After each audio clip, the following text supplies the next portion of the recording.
4வது அதிகாரத்துல 15வது வசனம் வாசிங்க.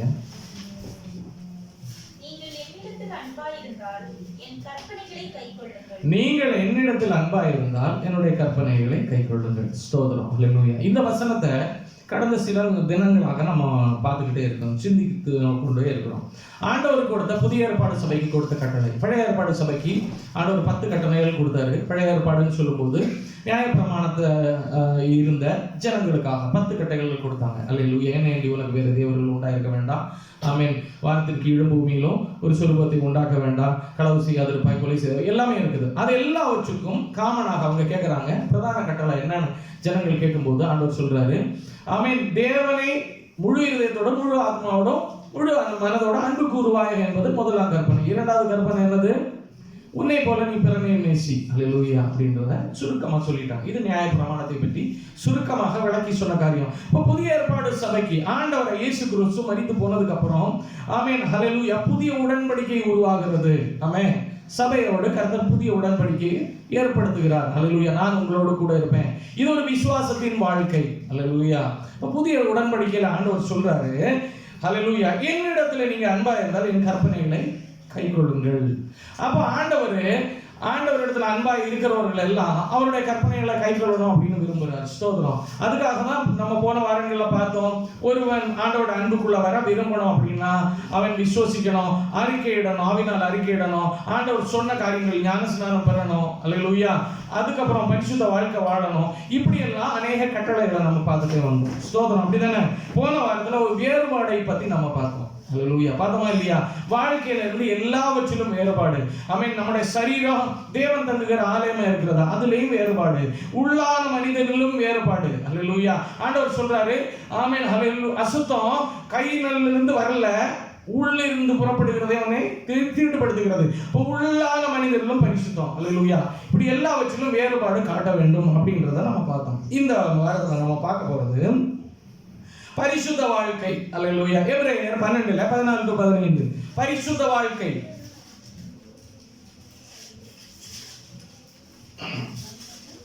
எபிரேயர் 12:14-15 யாவரோடும் சமாதானமாய் இருக்கவும் பரிசுத்தமுள்ளவர்களாய் இருக்கவும் நாடுங்கள். பரிசுத்தம் இல்லாமல் ஒருவனும் கர்த்தரை தரிசிப்பதில்லை. ஆமென். பரிசுத்த சமாதானத்துக்கு ஈக்குவலா கர்த்தர் சொல்றாரு, பரிசுத்தமாய் இருக்கவும் நாடுங்கள். அடுத்து என்ன சொல்றாரு? பரிசுத்தம் இல்லாமல் தேவனை தரிசிப்பது கூடாத காரியம். அப்ப தேவன் நம்மளோட இருக்கணும். இந்த கற்பனைகள் நான் முதல்ல சொன்னேன். ஆண்டவர் புதிய ஏற்பாடு கொடுத்த கற்பனை ஆனாலும் சரி, நியாயப்பிரமாண ஜனங்களுக்கு கற்பனை ஆனாலும் சரி, எதற்காக கொடுத்திருக்கிறார் அப்படின்னா, ஒருவன் பரிசுத்தமாய் ஆண்டவர் சொல்றதுபடி வாழ்ந்தால் மட்டுமே கர்த்தர் அவனோட இருப்பார். அப்படிதானே? இஸ்ரவேல் ஜனங்கள் பழைய பிரமாணங்களை கைவிட்டு சோரம் போகும்போது ஆண்டவர் அவங்கள விட்டு விலகி போயிடுறாரு. அப்படிதானே? அதுக்கப்புறம் அநேகருடைய கரங்களில் ஒப்பு கொடுக்கிறாரு. பாபிலோன்காரங்க வந்து பிடிச்சிட்டு போறாங்க. போன வாரத்துல நம்ம தியானித்தோம். பாபிலோன்ல அடிமத்தத்துல இருக்கும்போது கோராகின் புத்திரர் என்ன பண்றாரு? பாடுறாங்க. 70 வருடம் அடிமத்தத்துல இருக்கும்போது. அப்போ ஆண்டவர் என்ன பண்றாரு? கற்பனைகளை ஃபாலோ பண்ணலாம்னா அவர் விட்டு போயிடுறாரு. அந்த இடத்துல அவர் தங்கி தாபரிப்பதற்கு நம்ம எலிஜிபிள் இல்லாம போயிடுறோம். இப்போ புதிய ஏற்பாடுலையும் அதே மாதிரி தான், புதிய உடன்படிக்கையிலையும் நம்ம தேவனுடைய ஆலயம், நம்ம உள்ளான மனிதன் ஆனாலும் சரி, புறம்பான மனிதன் ஆனாலும் சரி. அல்லேலூயா. ஆண்டவர் நம்மள பரிசுத்தம் விரும்புகிறார். அல்லேலூயா. ஸ்தோத்திரம். அந்த பரிசுத்தம் இல்லாம இருந்தா, இதே மாதிரி ஒவ்வொரு கட்டளைகளை நம்ம ஃபாலோ பண்ணாம இருந்தா, கிறிஸ்து நமக்குள்ள தங்குவதற்கு நம்ம எலிஜிபிள் இல்லாமல், ஆமென், தங்குவதற்கு அருவருக்கத்தக்கதாக. அல்லேலூயா. ஆண்டவர் இந்த இடத்துல பரிசுத்தமான தேவன் பரிசுத்தமான இடத்துல வாசம் செய்கிறாரு. அல்லேலூயா. அவர் பரிசுத்தர் ஆகனபடியால் நீங்களும் பரிசுத்தராக இருப்பீர்கள். நம்ம இருந்தாதான் அவர் நமக்குள்ள வாசம் செய்ய முடியும். நமக்குள்ள வாசம் செய்தாதான் நம்ம கிறிஸ்துவை உடையவர்கள்னு சொல்ல முடியும். அப்படிதானே? நம்ம யாரு? கிறிஸ்துவர்கள். அப்படின்னு அர்த்தம் என்னது? கிறிஸ்துவை உடையவர்கள். எங்க உடையவர்கள்? இங்க உடையவர்கள். ஸ்தோத்திரம். கிறிஸ்துவை எங்க சுமக்கிறோம்? அல்லேலூயா. இங்க வைத்திருக்கிறோம். அல்லேலூயா. உள்ளான மனிதனுக்குள்ள வைத்திருக்கிறோம். அல்லேலூயா. இந்த சின்ன இருதயத்துக்குள்ள வைத்திருக்கிறோம் கிறிஸ்துவை. அல்லேலூயா. ஸ்தோத்திரம். ஸ்தோத்திரம். அப்ப அவர் தங்கி தாபரிப்பதற்கு தான் இந்த கற்பனைகள். அவர் விரும்புகிறது மாதிரி இருந்தா மட்டுமே அவர் தங்கி தாபரிக்க முடியும் அப்படின்றதா. அப்ப பரிசுத்தம். ஆமென். அல்லேலூயா. என்ன சொல்லிருக்கு? 15வது வசனத்துல என்ன சொல்லியிருக்கு? ഒരുവനും ദേവനുടെ കിരുബിയെ ഇളന്നു പോകാതെ പഠിക്കും. യാതൊരു കസപ്പാന വേർ മുഴത്തെഴുമ്പി കലക്കമുണ്ടായിരിക്കുന്നതിനാൽ അനേകം തീട്ടുപെടാതെ പഠിക്കും. ഒരുവനും വേസിക്കള്ളനാകും. இல்ல 12 14 to 15 யாவரோடும் சமாதானமா இருக்கவும் பரிசுத்தமுள்ளவர்களாய் இருக்கவும் நாடுங்கள். அடுத்து பரிசுத்தம் இல்லாமல் ஒருவனும் கர்த்தரை தரிசிக்க முடியாது. நான் சொன்ன மாதிரி ஆண்டவர் தங்கணும் அப்படின்னா பரிசுத்தம் இல்லாமல் ஆண்டவர் தங்க மாட்டாரு. அல்லேலூயா, ஸ்தோத்திரம். ஆண்டவரை நம்ம பார்க்க முடியாது, ஆண்டவரோட வசனம் நம்மள கேட்கவும் செய்யாது. அல்லேலூயா, ஸ்தோத்திரம் ஸ்தோத்திரம். இதுதான் ஆண்டவர் அதுக்கு கொடுக்கிற நம்ம டெஃபினிஷன். ஹல்லேலூயா. இனி அது கீழே நம்ம வாசிக்கும் போது நம்ம நினைக்கிறோம் ஒன்லி அவுட்வர்டு ஹோலினஸ் அல்ல, ஆண்டவர் பார்க்கிற உள்ளான மனிதனை தான் பார்க்கிறாரு. அப்படிதானே? ஹல்லேலூயா. அப்படியெல்லாம் கிடையாது. அவர் சொல்றாரு இந்த சரீரம் நான் தங்கும் ஆலயமா இருக்கிறது. அப்படிதானே? இந்த சரீரம் ஆண்டவர் தங்கும். அவர் சொல்லல ஆவிக்குள்ள நான் வாசம் செய்கிறேன், சரீரம் எப்படி இருந்தாலும் உலகத்துல மண்ணோட போகுது, அப்படி சொல்லல. இந்த சரீரம் அவர் தங்குகிறாரு. உள்ளானது மட்டுமல்ல புறம்பானதும். அல்லேலூயா. நம்ம அதை தான் பார்க்க போறோம். Not only inside holiness, outside holiness also God expecting from us அப்படின்றதா மத்தேயு 15ல 1-2 வாசிப்போமே. இது inside holiness பத்தி. அப்பொழுது எருசலேமிலிருந்து வந்த வேதபாரகரும் பரிசேயரும் இயேசுவினிடத்தில் வந்து உம்முடைய சீடர்கள் முன்னோர்களின் பாரம்பரியத்தை ஏன் மீறி நடக்கிறார்கள்? கை கழுவாமல் போஜனம் பண்ணுகிறார்கள். நான் இப்பதான் சொன்னேன், கை கழுவாமல் போஜனம் பண்ணுகிறார்களே. ஆமென். பாரம்பரியத்தை மீறி நடக்கிறாங்க அப்படின்னா அப்ப 10-16 ஆண்டவர் சொல்றாரு. 10-16 வாசிங்க. அதே அதிகாரம் மத்தேயு 15ல 10. கேட்டு உணருங்கள். வாய்க்குள்ள போறது மனுஷனை தீட்டுப்படுத்தாது. அடுத்து 17-18 வாய்க்குள்ளே போகிறதெல்லாம் வயிற்றில் சென்று ஆசனவழியாய் கழிந்து போம் என்பதை நீங்கள் இன்னும் அறியவில்லையா? வாயிலிருந்து புறப்படுகிறவைகள் இருதயத்திலிருந்து புறப்படுகிறது. இது இன்சைடு. அவைகளே மனுஷனை தீட்டுப்படுத்துகிறது. அவ என்ன செய்யும்? போதும், மனுஷனை தீட்டுப்படுகிறது. அப்ப மனுஷன் தீட்டு உள்ளவனா இருந்தால் கர்த்தர் அந்த இடத்துல தங்கி தாபரிக்க மாட்டாரு.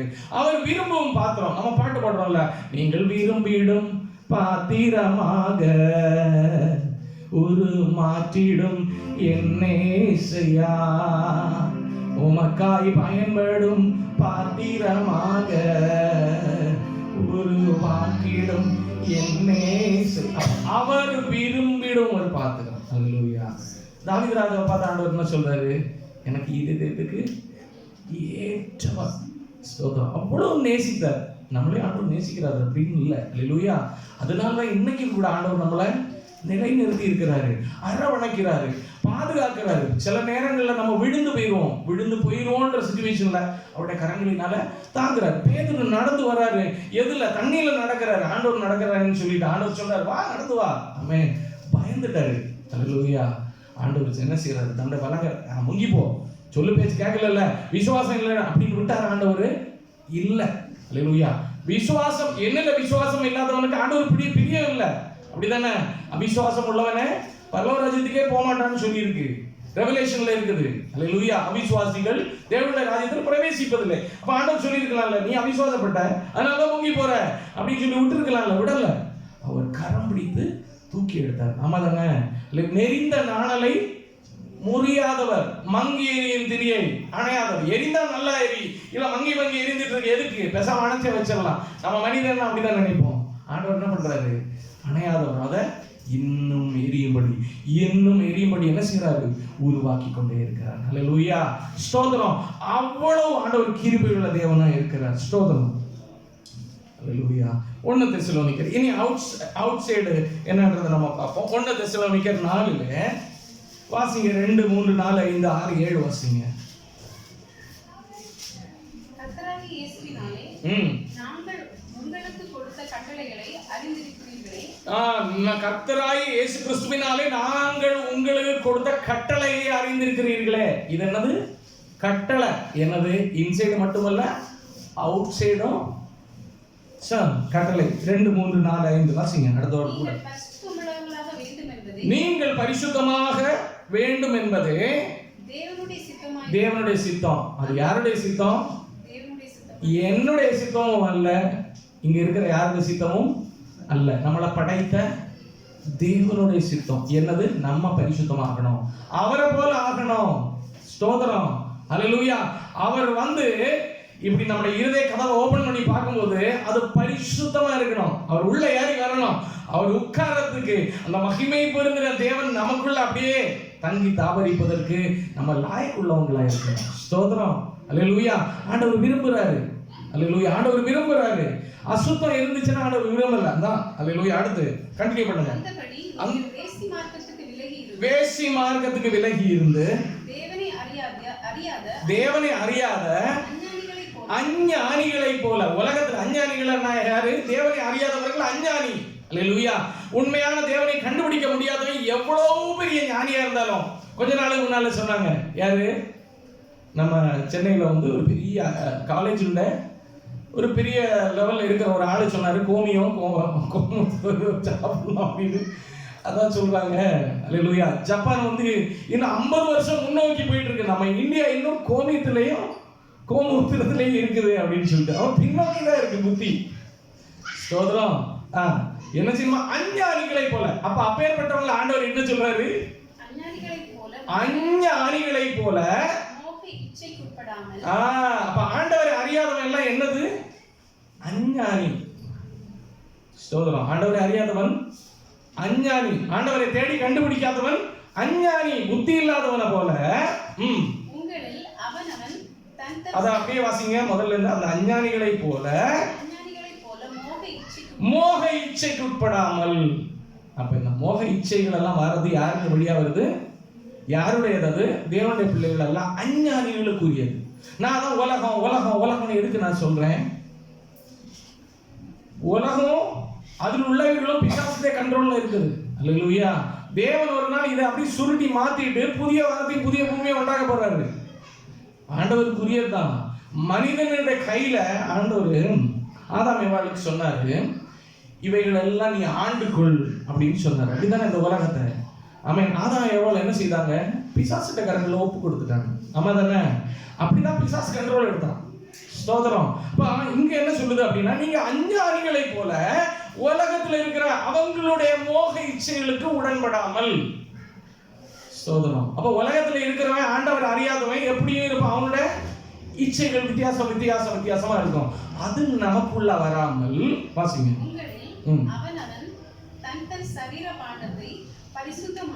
தன் என்ன சொல்லி இருக்கு? தன் சரீர பாண்டத்தை. இந்த சரீரம் நான் சொன்னேன், இந்த சரீரம் தேவன் தங்குகிற ஆலயம். ஸ்தோத்திரம், அல்லேலூயா. ஆமென். ஆவியில கர்த்தர் தங்குறாரு அப்படி இல்ல, அவர் தங்குறாரு. அவர் ஆவியானவர் தான். மனிதனோட ஆவியும் இருக்குது, தேவனோட ஆவியோட மனிதனோட ஆவி இசைந்து இருக்குது. அல்லேலூயா. ஆண்டவரை கண்டடைந்தனோட ஆண்டோட ஆவியானவர் இருக்கிறாரு. ஆனா அவர் தாங்கிறதுக்கு ஒரு இடம் வேணும். ஃபார் எக்ஸாம்பிள் நான் சொல்றேன் பாருங்களேன். நம்ம தேவனோட ஆலயம் தான், சேர்ந்து கூடி ஆராதிக்கிற ஒரு ரூம் வேணும் தானே?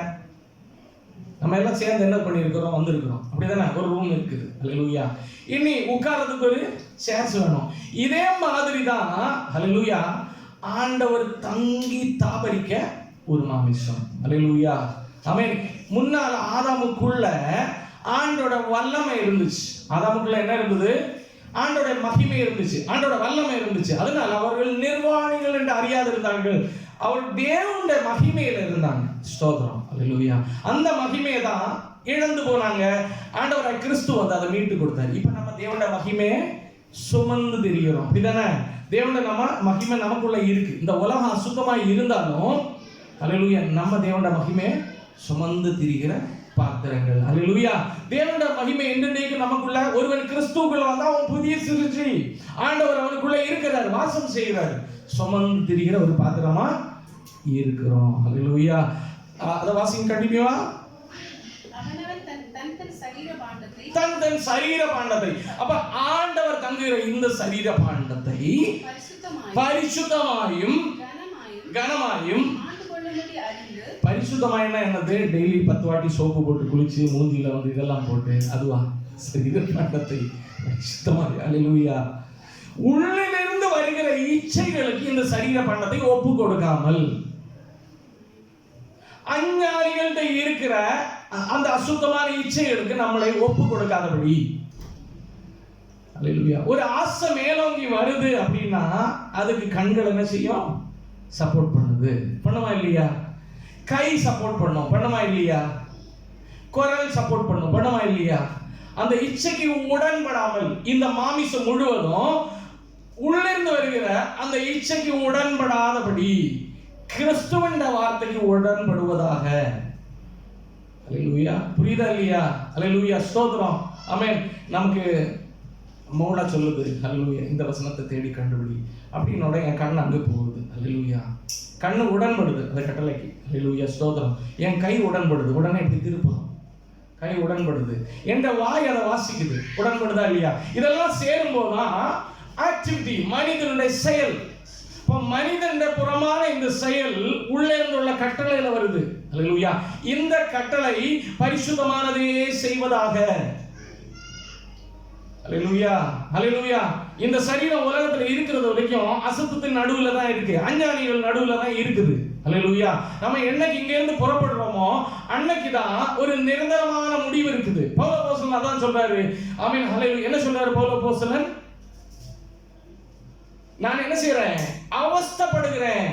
அல்லேலூயா. என்னுடைய அவயவங்கள் அவஸ்தைப்படுகிறது. ஆமென்.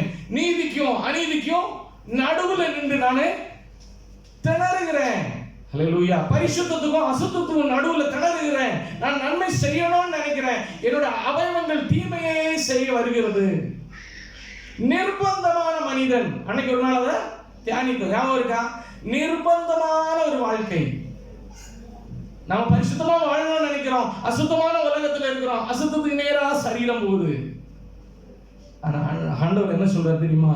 பரிசுத்தத்துக்கு நேராக வரட்டும். நம்முடைய செயல்கள் பரிசுத்தமாகட்டும், நம்முடைய சிந்தனைகள் பரிசுத்தமாகட்டும், நம்முடைய வார்த்தைகள் பரிசுத்தமாகட்டும். அல்லேலூயா. பேசக்கூடிய நல்ல வார்த்தைகள் உண்டானால் மட்டும் நம்ம பேசுவோமாக. அனாவசியமான வார்த்தைகள் பேச வேண்டாம். அசுத்தத்துக்கு ஏற்ற வார்த்தைகள் பேச வேண்டாம். அசுத்தத்துக்குரிய செயல்கள் செய்ய வேண்டாம். பார்வைகள் பரிசுத்தமாக இருப்பதாக. அசுத்தமானது அப்பாலே போ சாத்தானே, அதை நிர்மூலமாக்கிட்டு பரிசுத்தத்துக்கு நேரா டர்ன் பண்ணணும். நான் அன்னைக்கு சொன்னேன்ல, என்னது, ஒரு செடி லைட்டா முளைத்து வரும்போது என்ன ஆகுது? அல்லேலூயா. அதை அப்படியே விட்டுட்டோம்னு வச்சுக்கோங்க, கல்யாணம் வச்சுக்கோங்க, விட்டுட்டோம்னா அது வளர்ந்து பெருசானதுக்கு அப்புறம் அதை கட் பண்றது பெரிய கஷ்டம். அல்லேலூயா. அது சின்னதா முளைச்சுக்கும் போது இப்படி கிள்ளி அங்க விட்டுட்டோம்னா அது இருந்த இடம் தெரியாமல் போய்விடும். அப்படிதானே? அல்லேலூயா. அப்போ அஞ்ஞானிகளுடைய எந்த பழக்க வழக்கங்களும் நம்முடைய செயல்களில் வந்து ஆண்டவருடைய பரிசுத்தத்தை கெடுக்காதபடி. அல்லேலூயா. ஸ்தோத்திரம். அந்த சரீரத்துல பவுடர் போடுறதும் குளிக்கிறதும் எல்லாம் பரிசுத்தம். அந்த உள்ளே இருந்து வருகிற கட்டளைக்கு ஏற்றாப்புல நம்ம செய்யாதபடி கிறிஸ்துவின் நம்ம ஒரு தீர்க்கதரிசன புத்தகத்தில் எப்படி சொல்லப்பட்டிருக்கிறது? பின்னாலே பேசுகிற ஒரு சத்தம் காதுல நம்மகிட்ட கேட்கும். அல்லேலூயா. இது வழி இதுவே, இதிலே நடவுங்கள் என்று பின்னால சொல்ற ஒரு சத்தம் கேட்கும். அந்த சத்தத்தை கீழ்ப்படிந்து அஞ்ஞானின்ற உலகத்துக்கு கீழ்ப்படியாதபடி அந்த சத்தத்துக்கு கீழ்ப்படிந்து நம்முடைய சரீரத்தையும் அதுக்கு கீழ்ப்படியும்படியாக ஆண்டு கொள்ள வேண்டும். நம்ம அல்லேலூயா. சரீரத்தை ஆண்டோடைய வார்த்தைக்கும் பரிசுத்தத்துக்கும் நேராக மட்டுமே செயல்படுத்த நம்ம லிமிட் பண்ணிக்கணும். அதான் ஒரு இடத்துல சொல்லியிருக்கு, உங்களுடைய மனதின் அறையை கட்டி கொண்டு. ஒரு இடத்துல எப்படி சொல்லப்பட்டிருக்கிறது? ஆமென். ஹல்லேலூயா. நான் ஃப்ரீயா தான் இருக்கிறேன், ஆனால் எல்லாமே எனக்கு உரியதல்ல. நம்ம வாசிப்போம், கண்டிப்பா வாசிப்போம். அப்ப இதை வாசிங்க. இந்த விஷயத்தில் ஒருவனும் மீறாமலும் தன் சகோதரனை வஞ்சியாமலும் இருக்க வேண்டும். முன்னமே நாங்கள் உங்களுக்கு சொல்லி சாட்சியாக எச்சரித்தபடியே இப்படிப்பட்ட விஷயங்கள் எல்லாவற்றையும் குறித்து கர்த்தர் நீதியை சரி கட்டுகிறவராய் இருக்கிறார். கர்த்தர் என்ன பண்ணுவாரா? கடைசி நாட்களில் நீதியை சரி கட்டுகிறவராய் இருப்பார். 1 கொரிந்தியர் 3:16-17 வாசிங்க.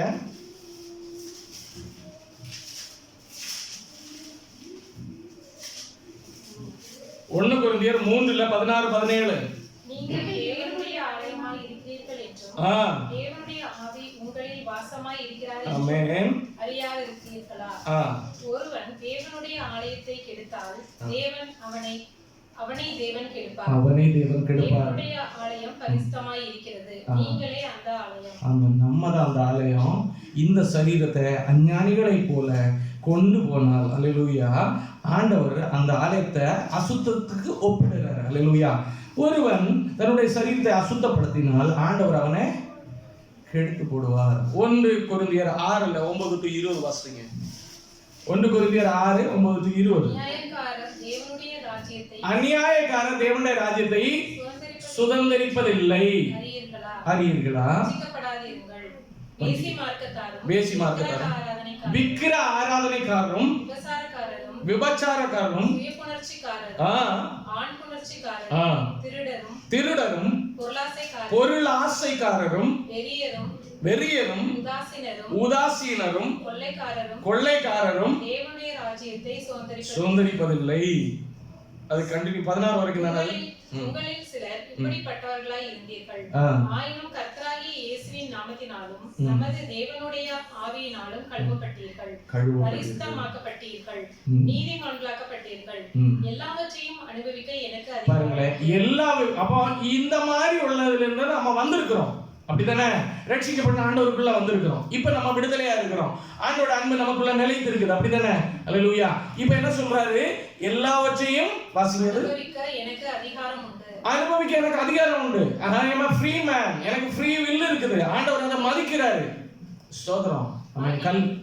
சொல்லுங்க.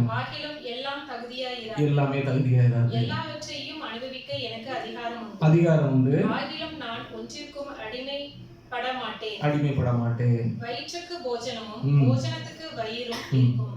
ஆனாலும் தேவன் இதையும் அதையும் அழிய பண்ணுவார். சரீரமோ பேசித்தனத்திற்கல்ல, கர்த்தருக்கே உரியது. கர்த்தரும் சரீரத்துக்கு உரியவர். கர்த்தர் சரீரத்துக்கு உரியவர். தேவன் கர்த்தரை எழுப்பினாரே, நம்மையும் தமது வல்லமையினாலே எழுப்புவார். உங்கள் சரீரங்கள் கிறிஸ்துவின் அவயங்கள் என்று அறியீர்களா? அப்படி இருக்க நான் கிறிஸ்துவின் அவயங்களை வேசியின் அவயங்களாக்கலாமா? அப்படி செயலாகாதே. வேசியோடு இணைந்திருக்கிறவன் அவளுடனே ஒரே சரீரமாய் இருக்கிறான் என்று அறியீர்களா? இருவரும் ஒரே மாம்சமாய் இருப்பார்கள் என்று சொல்லி இருக்கிறதே. அப்படியே கர்த்தரோடு இசைந்திருக்கிறவனும் அவருடனே ஒரே ஆவியாய் இருக்கிறான்.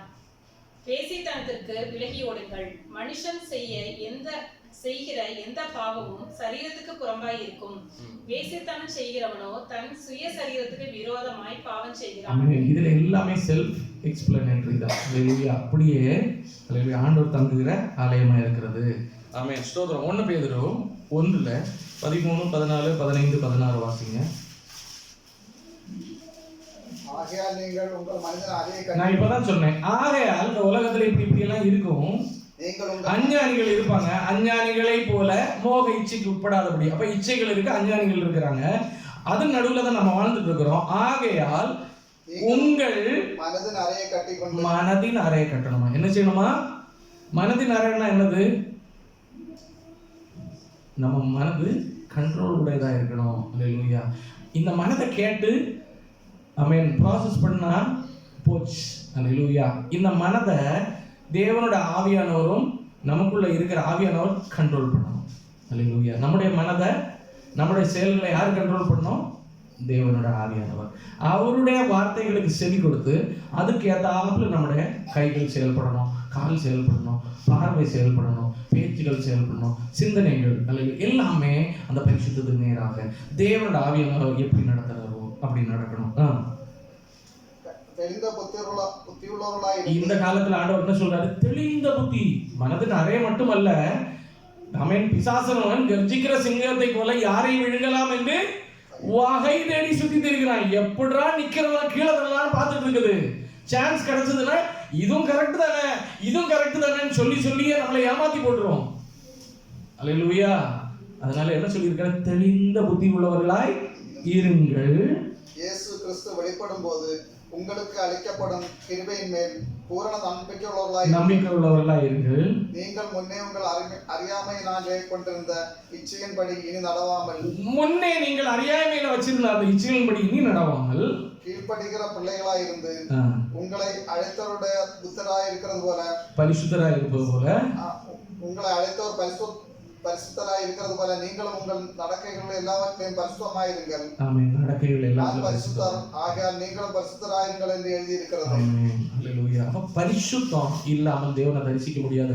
பரிசுத்தத்துக்கு இப்படி எல்லாம் டெஃபினிஷன் இருக்குது. ஆமென். அவுட்வர்ட் பரிசுத்தம், இன்வர்ட் பரிசுத்தம் எல்லாமே இருக்குது. ஆமென். ஆமென். ஹல்லேலூயா. ஸ்தோத்திரம். நம்மளை தாமே ஆண்டவருக்குள்ள